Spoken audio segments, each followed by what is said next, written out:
Située sur la commune d'Arles, dans le département des Bouches-du-Rhône, en région Provence-Alpes-Côte d'Azur, la Manade des Chanoines est une exploitation spécialisée dans l'élevage d'une cinquantaine de chevaux de Camargue dressés et valorisés en reproducteurs pour le travail, tri de bétail ou le loisir. L'exploitation possède également 120 bovins de race Camargue. L'élevage bénéficie de 250 hectares de parcours en zone humide et de prairies permanentes. Thierry Trazic est le gérant de l'exploitation. Il est accompagné d'un salarié à temps plein et d'une dizaine de gardiens bénévoles. Bien, donc, moi je m'appelle Thierry Trazic, je suis éleveur de chevaux Camargue et donc je me suis installé comme éleveur principal en 1996 sur un élevage de chevaux que j'ai repris de mon père. Il y a en moyenne 50 chevaux présents sur la propriété. Hein. Il y a à peu près 25 à 27 juments poulinières. Après le reste est réparti entre des reproducteurs, des étalons, et puis des chevaux en devenir, donc qui vont être alors ceux qui sont encore poulains, ceux qui sont en débourrage, et puis ceux qui sont, on peut dire, en perfectionnement, quoi. Voilà un petit peu la répartition du troupeau.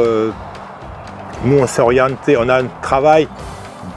Du fait des bovins, on oriente nos chevaux sur du travail dans les troupeaux, hein, mais on sait très bien que ce n'est pas le seul débouché, donc on a aussi de l'attelage. On attelle pas mal nos chevaux, et puis on a un débouché récemment sur du cheval d'école et puis un petit peu d'obstacles. Sur les 25 juments poulinières, une douzaine est mise à la reproduction chaque année. C'est un choix fait par Thierry pour permettre à chaque jument d'avoir une année de repos. De plus, la charge de travail sur la propriété ne permet pas de dégager du temps pour débourrer et valoriser 25 poulains par an. Après pour les bovins, mais pour les taureaux Camargue, donc ils sont une vocation première, c'est la course. Hein. Bien sûr, il y a un autre atelier qui est quand les bêtes ne répondent pas aux critères de sélection, à ce moment-là, elles sont vendues à l'AOP pour produire de la viande. Ce sont des animaux qui sont vraiment adaptés à notre milieu. Hein. Et on essaie de préserver ces élevages extensifs qui gardent le caractère intrinsèque à cette race, c'est-à-dire des animaux qui vont supporter plutôt ou subir positivement la chaleur, les milieux humides, les parasites qu'ils peuvent rencontrer. C'est des animaux qui sont très résistants et ça on tient à le conserver. Hein. Donc les propriétés ici sont divisées en plusieurs lots, hein, ce qui nous permet d'avoir donc une diversité de pâturage et de nourriture, hein, de type d'herbe. Hein. On a donc du marais en type roselière. Hein.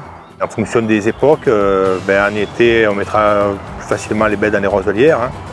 C'est pas qu'aujourd'hui on n'avait pas beaucoup de juments présentes sur la propriété parce qu'elles sont plutôt de pâture. Hein. Et après l'hiver on recentre tout ici. D'autant plus qu'on produit du foin sur une partie de la propriété, sur à peu près 25 hectares. Hein.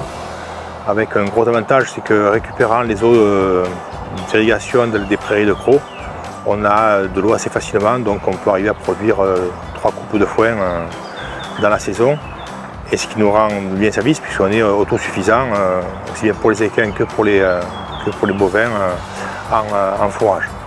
L'exploitation peut valoriser les ressources pastorales tout au long de l'année. Le taux de pastoralisme est de 68%. L'élevage est ainsi qualifié de très grand pastoral, puisque plus de la moitié de l'aliment est consommé directement sur parcours. Le reste de l'alimentation provient de la distribution de fourrage à hauteur de 25% et des prairies permanentes pour 6%. L'exploitation présente une autonomie alimentaire, les fourrages étant produits sur place en excès à hauteur de 108%. Il n'y a pas de distribution de concentré sur l'élevage. Les bovins et les chevaux pâturent les mêmes parcelles, mais en décalé. Les bovins arrivent en premier et pâturent pendant 1 mois et demi. Ils sont remplacés ensuite par les chevaux qui y restent 3 semaines.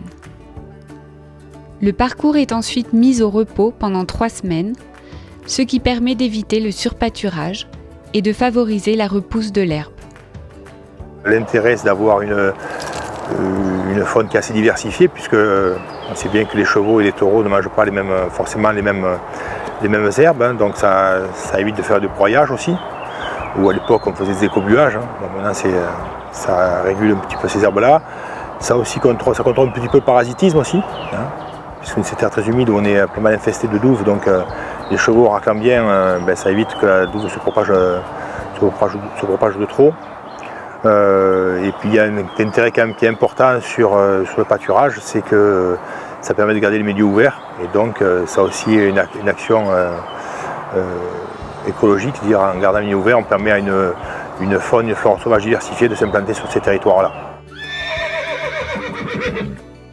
On se rend compte que de nos jours, l'accès au foncier devient très très compliqué, hein, parce que d'abord les terres sur lesquelles on peut exploiter et élever des taureaux ou des chevaux se raréfient, hein, et puis aussi par une plus-value qui est la chasse, qui fait augmenter de façon assez importante le prix des terres. Donc de nos jours, être jeune et vouloir se lancer dans l'élevage équin devient très compliqué. Il faut être soutenu et aidé par les SAFER, mais aussi par les régions.